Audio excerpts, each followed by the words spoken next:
Oh, to my guys, yes, of course. They're fantastic. I hope Spain, where are we now? We're in Barcelona? Girona. Dijon.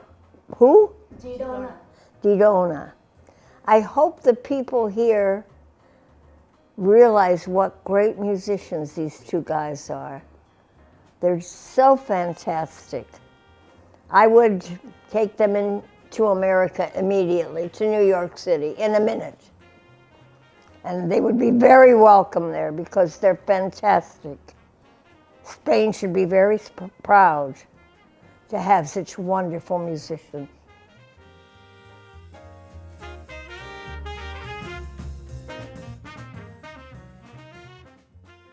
I had a very unhappy childhood, very poor. We had no water in the house.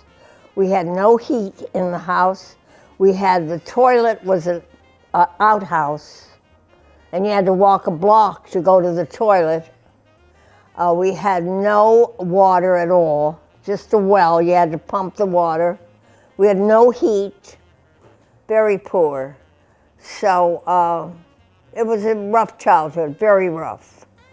A lot of times very hungry.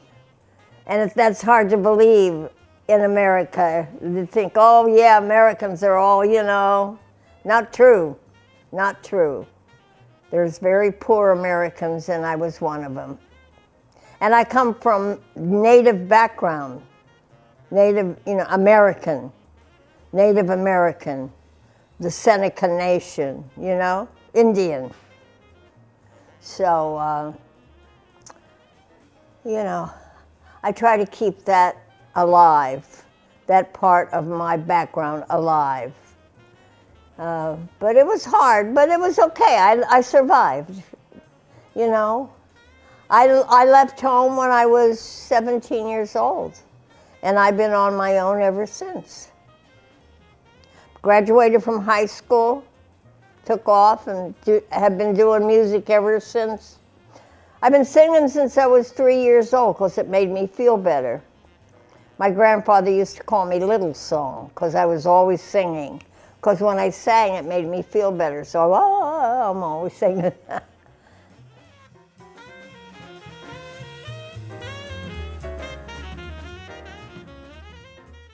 Oh my God, I was 14 years old. I had moved from Pennsylvania with my grandparents to Detroit, Michigan to be with my mother, who by this time was old enough to take care of me.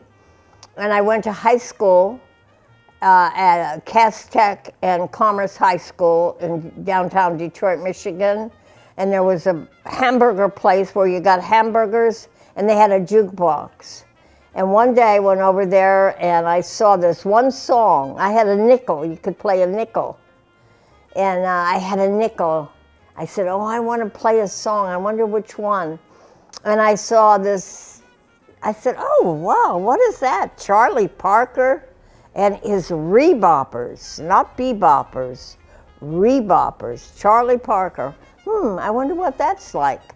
And I was always singing. I just didn't know what kind of music I wanted to sing. I heard 4 notes of Charlie Parker. I said, oh my God, that's it. That's the music I'll dedicate my life to. That's why I'm here today, in wonderful Spain.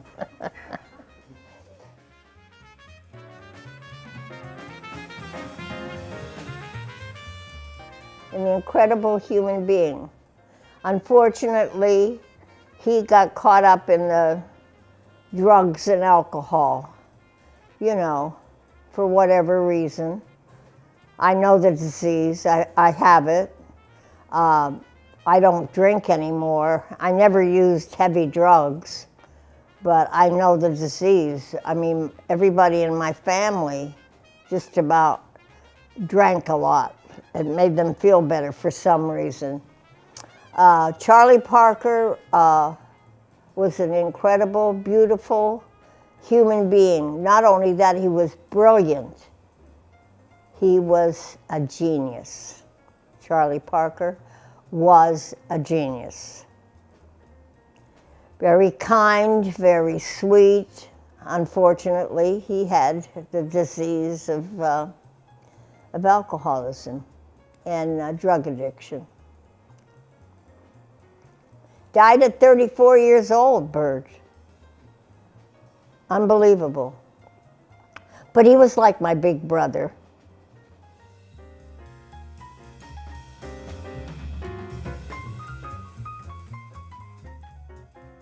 Racism was terrible. It was a little better in New York, but in Detroit it was horrible. I got called to the principal's office in high school. And the principal, the head of the school said to me, "Sheila, you dress so nice. Why do you hang out with colored girls?" I said, I don't know where this came from, but it was, I thought, very clever. And she did too. She didn't know what to say. I said, colored girls? Colored?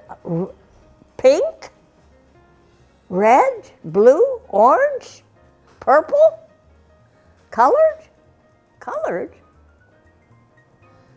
She said, she got angry because she knew that I was being smart ass. She said, get out. So I left. But I was very resentful. I identified with the African people very much because from my background, my native background, being poor, not having anything in life. So I always identified with the African generation. And all of my friends were African. And that was, I didn't know what kind of music I wanted to sing. I love music. I sang all the time. And then I heard Charlie Parker. I said, that's the music. That's it. I'll dedicate my life to that music. Whether I sing it, teach it, or just go out and support it. That's it. That's the music I want to do.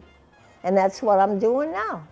And here I sit today at 93, almost 94 years old, still doing this music, teaching it, singing it. It's an incredible music. And I'm so blessed that I can be all over the world and spread the word of jazz music, because jazz music is the only music that America can call its own. And it has never shown the respect that it deserves. They do music programs, they give awards in the United States for music. Do they ever say anything about jazz? Never. They say, these are our awards, so we're giving our big awards tonight to pop, rock, R&B, and rap. Not a word about jazz.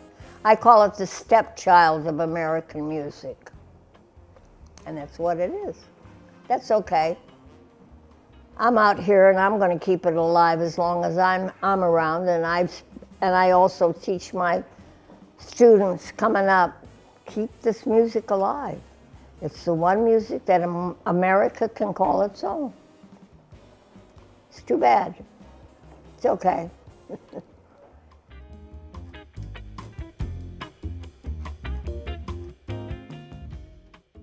I started the bass and voice duo. And the reason being is a lot of times the pianos are out of tune, but even more so than that, I think maybe in a previous life I was a bass player. I don't know, but I love the bass. I love acoustic, not electric. I mean, I don't put electric down, but I don't want to sing with electric bass, only acoustic bass. I love the bass, I love it. I started the first bass and voice duo in the 50s with Steve Swallow, who was still playing acoustic bass before he started playing electric bass. And then from there, I started a duo with Harvey S. And then Harvey got busy doing his own music, and I said, well, I'm not giving up the bass and voice. It's something that I love and I want to keep alive, and I got a duo with Cameron Brown. So that's the story. The bass is my instrument. I love it.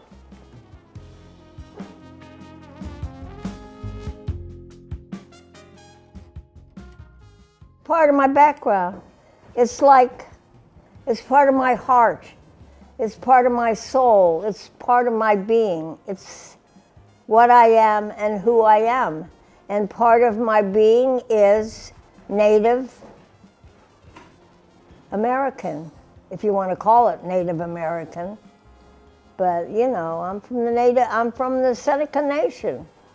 So I know that my ancestors owned America before it was taken away from them by the white man, okay?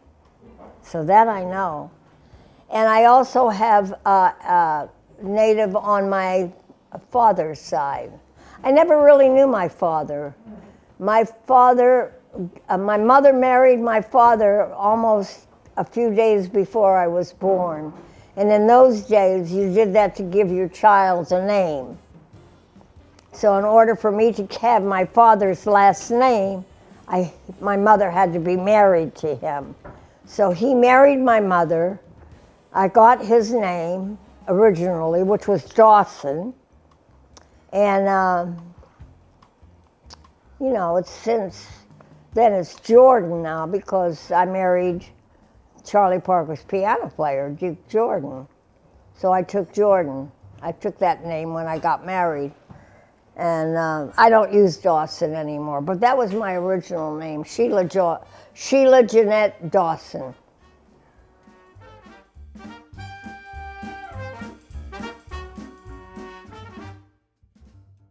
What advice would I give to musicians, be they singers or instrumentalists? Get a day job. Because you're not going to make a living off of this music in the beginning. So get a day job. If you love the music, you will support it until it can support you. It might never support you, but you don't give up something you love to make money. Some musicians do, but I don't. Okay, and true jazz musicians, be they singers or instrumentalists, will support this wonderful music, and that's what I've been doing all my life.